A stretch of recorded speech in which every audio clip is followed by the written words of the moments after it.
Olá, hoje nós vamos falar um pouquinho, né, sobre conceitos básicos em genética e a primeira lei da a primeira lei de Mendel, né? Primeira lei de Mendel, que é considerada aí o pai da genética, tá ok? Então vamos lá.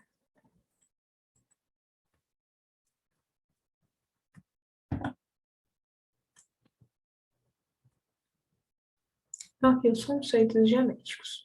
Alguns conceitos são importantes para a gente conseguir entender, né, a genética como um todo. Nós temos o genoma, né, que é o conjunto haploide, né, é N em N, não é aquele par, não temos pares, né, ele está pela metade de cromossomos de uma espécie. O cariótipo é essa imagem, praticamente o conjunto diploide mesmo, tá, de cromossomos de um determinado ser, organizados de acordo com sua morfologia. Então, a gente organiza de acordo com a especificidade aqui da morfologia, tá? O gene é um pedaço de ácido ribonucleico, né? Como já vimos, que é o DNA, o RNA e DNA. É o RNA mesmo, cromossomos, né? Nós temos os cromossomos, que a gente sabe que é o DNA bem condensado. Genes podem ser divididos em genes estruturais e genes regulares, tá? Genes reguladores, tá? Que são os estruturais, são que formam a gente, né? Formam a nossa pele, são, é, formam a nossa pele, são aqueles que dão estrutura, tá? E genes reguladores são aqueles que se manifestam de acordo com a, com a com a aceitação, ativação ou inativação desses genes. Essa é a palavra, ativação ou inativação dos genes. Nós temos também os locos gênicos, é o local que o gene ocupa no cromossomo, tá? Local, locus a gente lembra de local. O local que o gene ocupa no cromossomo, plural de locus é locigene. E o alelo são os genes que ocupam o mesmo locus, tá? Genótipo é a constituição de genes de determinado indivíduo, exemplo, o genótipo AA. Já o fenótipo é a expressão de características de acordo com o genótipo e as influências do meio que vive, exemplo, as flores rosas, tá? Quais são os conceitos gerais? Aqui nós temos o locus, né? Local, fica nesse mesmo local, esses dois aqui, cromossomos homólogos. Então, um gene para o cabelo, ele sempre vai estar nesse local, tá? E nós temos um gene para coloração preta e outro gene para coloração castanha, tá? Então, temos dois genes diferentes e locos iguais, tá? Cromossomos homólogos. Aqui nós vamos ter a primeira lei de Mendel, né? Ele vai fazer a manipulação lá com as ervilhas, vai pegar ervilhas puras, vai cruzar essas ervilhas puras no TCP. Depois nós temos aí um recruzamento, que é cruzar essas ervilhas F1 com F1, né? Azão, azinho, azão, azinho, e vai dar uma proporção. Sempre ele vê que dá uma certa proporção, tá? Então, nós temos aqui, essa é a teoria monohibridismo, tá? Nós temos só duas características aqui, dois alelos envolvidos aqui. E depois, a segunda lei de Mendel, nós vamos ver o hibridismo, né? Que vai ter aquele quadro de Punnett mais complexo para a gente, de 8, 16, enfim. Então, aqui nós temos o genótipo, né? Que é a expressão física do genótipo, tá? Homozigotos são aqueles que estão com os alelos iguais, dominante, dominante, recessivo, recessivo, e heterozigotos que possuem locos, que possuem alelos distintos, tá? Aqui é outro exemplo, né, homozigotos, heterozigotos, né, que a gente vê a diferença do hétero e do homo, e também da questão do conceito de dominante e recessivo. Dominante é aquele que tem, né, que se expressa, né, mais, uma quantidade excessiva é aquele que não se expressa, ele precisa de dois, né, para se expressar, dois excessivos para se expressar. O gene recessivo, tá? Ambos expressam o gene recessivo é inibido pelo seu alelo dominante. Geralmente, o recessivo é inibido pelo dominante. O dominante, o nome já diz, né? Domina. Ok? Quais são os outros conceitos interessantes para a gente entender a introdução genética? Seria a plasticidade fenotípica, que a importância do ambiente ele acaba se tornando a importância do ambiente, plasticidade fenotípica. E muitos achavam que o ambiente não influenciava, mas também tem uma influência ambiental, tá? Tanto que vai desencadear depois em epigenética e tal. Por exemplo, se você toma muito sol, você fica mais escuro, tá? Mas é claro que tem um limite para essa mudança, essa plasticidade fenotípica.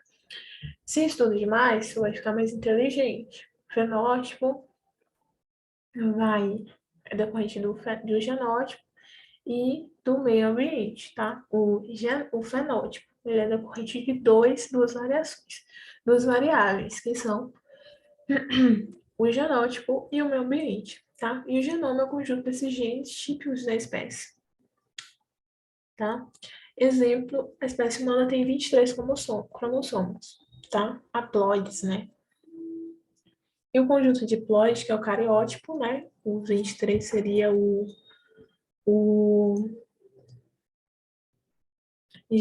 genoma, e o 2N, 46, é o conjunto de todos, né? Os 23, que seriam os autossomos, 44 autossomos, mais um par de cromossomos sexuais, seja ele no sistema XY, nós temos XX para mulheres, XY para homens.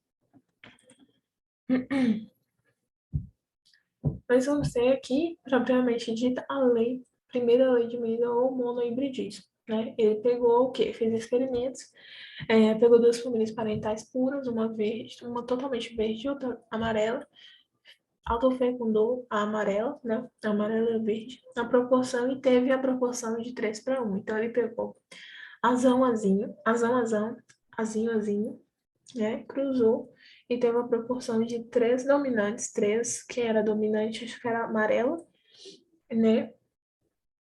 E uma verde, tá? Que era recessiva. E estava em recessivo, né? Que aí estava em duplo recessivo. Então, ele viu que ela não era essa não era pura, né? Ela é híbrida, essa proporção, a partir dessas combinações. O fator que determina a cor amarela é o fator que determina, ele instituiu, né? Ele inferiu que tinha um fator, que ele não sabia o nome que era gene, não tinha chegado à questão de genética aí, veio muito mais à frente, então ele deu o nome de fator. Um fator que instituía a cor verde, uma cor que instituía a cor amarela. Mas tem mais amarela, então o fator na cor amarela dominante, ou seja, em dias atuais, nós diríamos que o gene da cor amarela ele é dominante, tá? As puras também têm dois fatores, só que iguais, tá? As puras também têm dois fatores, só que iguais. Os dois fatores que se separam na formação dos gametas e voltam a se unir, homozigotas e heterozigotas, as células haploides, diploides, células haploides. Aqui nós vamos ter aqui a primeira lei de Mendel, ou lei da pureza dos gametas, né? E a gente vai ver aqui a segunda geração, 3:1. A primeira lei aqui, novamente, ele cruzou e teve 3:1 aqui, né? 3:1.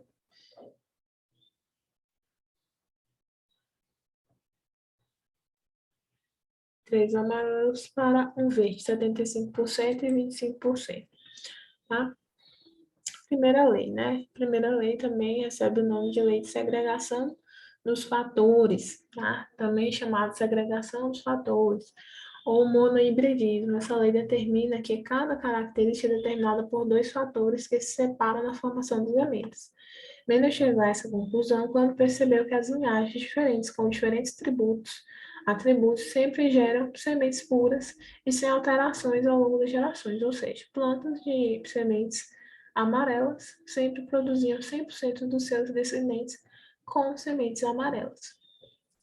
Assim, os descendentes da primeira geração, denominada de geração, resultaram 100% puros, né? Enfim, vamos fazer algumas questões. Dois genes alelos atuam na determinação da cor de sementes de uma planta. A dominante determina a cor púrpura e recessivo determina a cor amarela. A tabela abaixo representa resultados de vários cruzamentos feitos com diversas linhagens dessa planta. A 100% púrpura, 50% púrpura, tal, apresenta o fenótipo azão-azinho, as linhagens.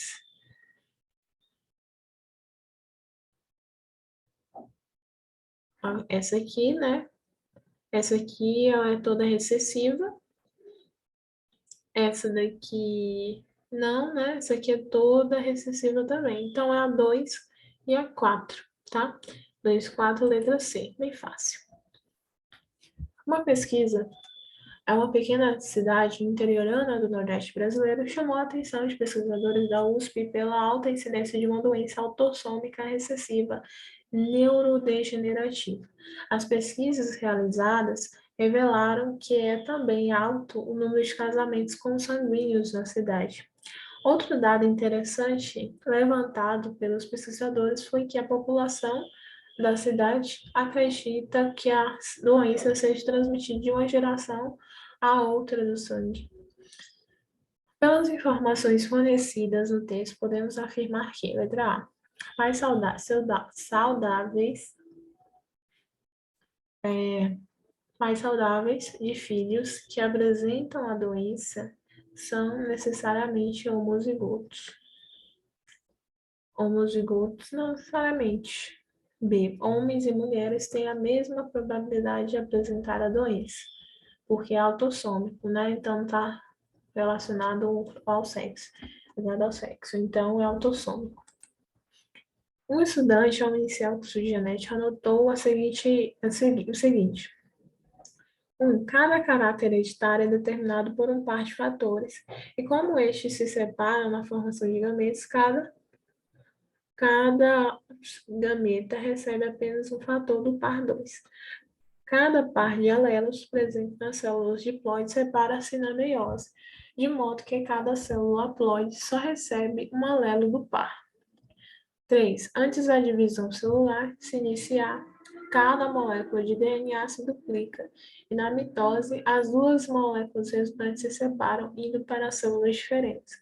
A primeira lei de Mendel está expressa em 3, 2,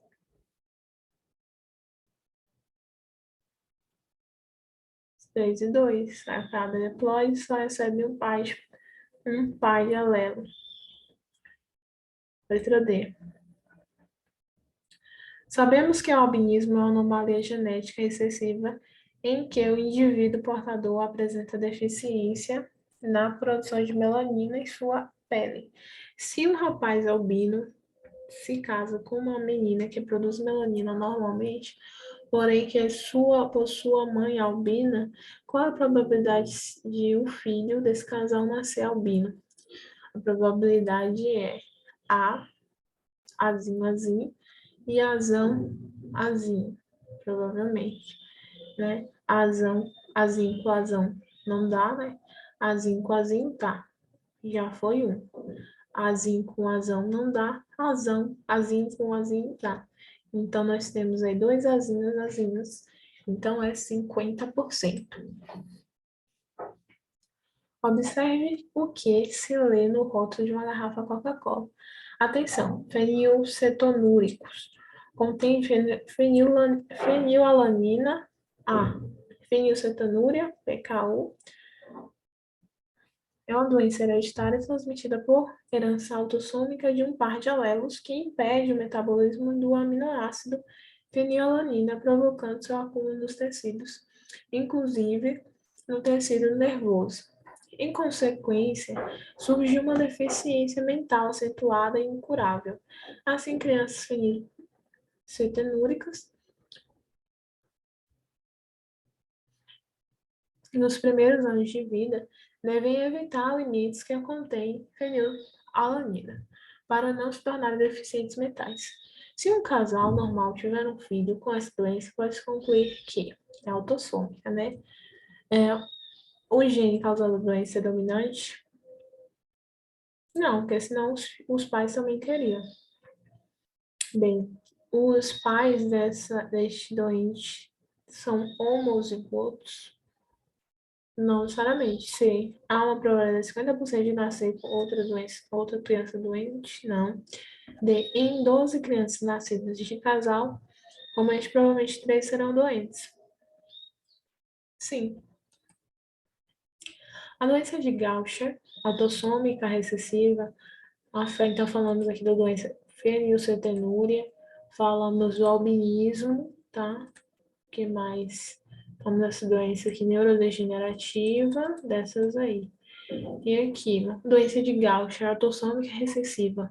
Afeta o metabolismo dos lipídios. O afetado, se não tratado, tem aumento do fígado e do baço, anemia, diminuição de plaquetas e de glóbulos brancos, desgaste ósseo, fadiga, cansaço e atraso de crescimento. É correto afirmar que um paciente com essa doença transmite o gene defeituoso para é recessivo, letra A, seus filhos homens não, porque é autossômico. Suas filhas mulheres não, que é autossômico. 25% de suas descendências apenas? Não, é 50%, depende, né, também. 50% de sua descendência apenas? 100% de sua descendência. Ele transmite 100%, que é autossômico, homo, né? E dois de grau tinha que estar dupla homozigose, né? Então ele vai transmitir de qualquer jeito. De forma técnica e científica, um laboratório especializado de forma prática cotidiana em criações de animais domésticos são realizados cruzamentos que permitem verificar de forma simples a transmissão de características genéticas recessivas, como albinismo, que envolve apenas um par de alelos. Suponha que um coelho macho não albino com genético heterozigoto foi cruzado com a fêmea AA. A partir desse cruzamento, a probabilidade de nascimento do filho albino é só cruzar esses dois, né, pessoal? Azinho com azinho não dá, azão com azinho não dá, azinho com azinho dá, azinho com azinho dá. Então é de 50%. A proporção, 3 fenótipos amarelos para um fenótipo verde, obtidos das autofecundações das ervilhas híbridas realizadas por Gregor Mendel no século XIX, demonstrou A. Base matemática? Não. B. Existência de fatores pares na determinação de características hereditárias? Exatamente. Fatores pares. Separação dos fatores. C. Combinação de alelos? Não. Função dos cromossomos material e genética, nem sabia que é material genético. Características hereditárias, não sabia isso. Esses nomes aí, muito acrônico. O fato de Mendel ter optado pelo uso de ervilhas no seu estudo genético se deve, exceto ciclo de vida curto, facilidade de estrutura da flor favorece a fecundação. É esse aqui. Variedade fácil de identificar o alto índice de fertilidade. Olhos castanhos são dominantes sobre os olhos azuis. Um homem de olhos castanhos, filho de pai de olhos castanhos e mãe de olhos azuis, casa-se com uma mulher de olhos azuis. A probabilidade de ter um filho com olhos azuis é 50%. E é isso, meu pessoal. Muito obrigada e até a próxima.